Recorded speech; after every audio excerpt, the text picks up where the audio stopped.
7ই August নিরাপত্তা উপদেষ্টা অজিত ডোভালের বৈঠক। রাশিয়ার সঙ্গে আমেরিকার সঙ্গে টানাপোড়েনের মধ্যে ডোভালের বৈঠক যথেষ্টই তাৎপর্যপূর্ণ বলেই মনে করা হচ্ছে এবং সূত্র মারফত যেমনটা জানা যাচ্ছে, রাশিয়ায় ডোভালের একাধিক গুরুত্বপূর্ণ বৈঠক রয়েছে। দু দেশের মধ্যে সুসম্পর্ক তৈরিতে ডোভাল উদ্যোগ নেবেন। আমরা ইতিমধ্যেই দেখেছি আমেরিকার পক্ষ থেকে যে হুঁশিয়ারি দেওয়া হয়েছিল মার্কিন প্রেসিডেন্ট ডোনাল্ড ট্রাম্প, তিনি সেই হুঁশিয়ারি দিয়েছিলেন যে রাশিয়ার থেকে যেহেতু ভারত তেল কিনছে এবং রাশিয়ার সঙ্গে যেহেতু বাণিজ্য চালাচ্ছে ভারত, এবং সে কারণেই আলাদা একটি জরিমানার কথা উল্লেখ করেছিলেন ডোনাল্ড ট্রাম্প। এবং তার পরবর্তীতেও ভারতের অবস্থানও কিন্তু জানানো হয়েছিল কেন্দ্রের তরফ থেকে। ভারতের অবস্থানও কিন্তু সেক্ষেত্রে সুস্পষ্ট।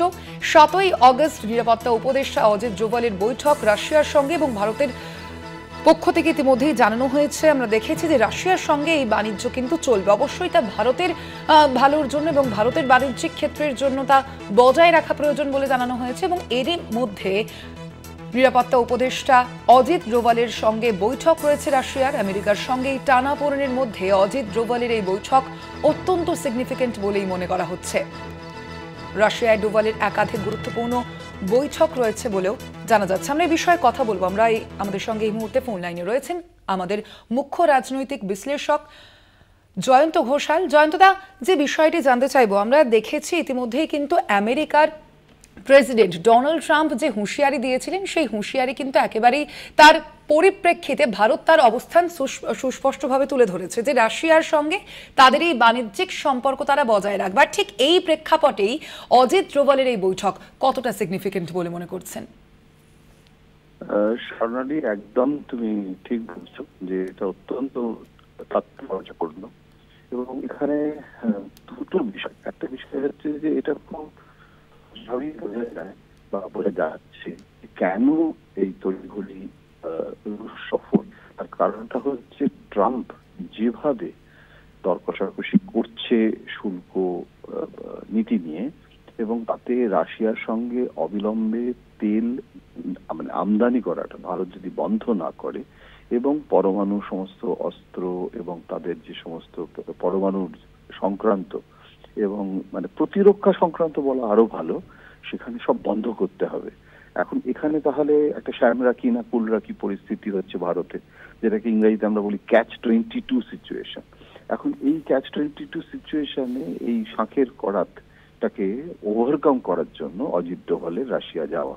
তবে এখানে একটা ভালো দিক, সেটা হচ্ছে যে অজিত ডোভাল কিন্তু আকস্মিক রাশিয়াতে যে চলে গেছে তা নয়, সরাসরি পুতিনের সঙ্গে কিন্তু ন্যাশনাল সিকিউরিটি অ্যাডভাইজার অজিত ডোভালের দীর্ঘদিনের একটা সম্পর্ক এবং সমন্বয় গড়ে উঠেছে।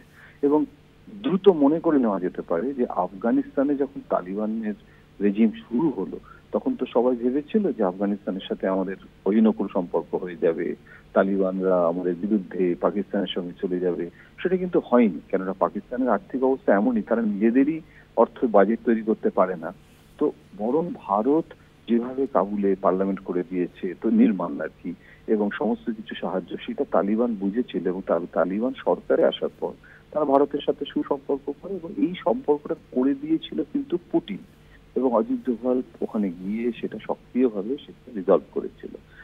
এখন যে বাধ্যবাধকতাটা কূটনীতির, সেইটা বোঝাতে গেছেন অজিত ডোভাল যে আমাদের কৌশলগতভাবে ট্রাম্পকেও হ্যান্ডেল করতে হবে, তা না হলে আমাদের শুল্কের সমস্যা হবে। ভারত সার্বভৌম স্বার্থের জন্য আমেরিকাকে একদম দুর্মুষ করে দেওয়া যায় না।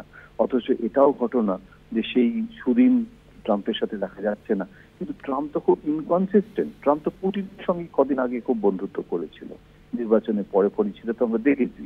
বরং ইউক্রেনের সাথে বিরোধিতা করেছিল, ইউক্রেনের সাথে অসৎ আচরণ করেছিল। সুতরাং ট্রাম্পের ব্যাপারটা ইনকনসিস্টেন্ট। কিন্তু রাশিয়ার সঙ্গে আমাদের সম্পর্কটা আমরা কিন্তু ইনকনসিস্টেন্ট নয়, আমরা কিন্তু এটা রাখতে চাই। এবং সেখানে কিন্তু স্ট্র্যাটেজিটা হচ্ছে যে আমরা তেলটা যদি সাময়িকভাবে কিছুদিনের জন্য যদি কমিয়ে দিই, বন্ধ রাখি, ইরানের ক্ষেত্রেও তো সেটা করতে হয়েছে। কিন্তু আবার আমরা সেটা এটা মনে করছি না আমরা যেটা চিরকাল থাকবে, এবং আবার আমরা রাশিয়ার সাথে তেলের ব্যাপারে এগিয়ে যাব। কিন্তু তার বদলে তেলের বদলে অন্য জিনিস আমরা রাশিয়ার কাছ থেকে নিতে পারি, এবং রাশিয়ার যেটা অর্থনৈতিক স্বার্থ সেটা যাতে বিপন্ন না হয় ভারতের জন্য, সেটা দেখতে হবে। সুতরাং এটা একটা খুব সাংঘাতিক কঠিন ব্যালেন্সিং অ্যাক্ট।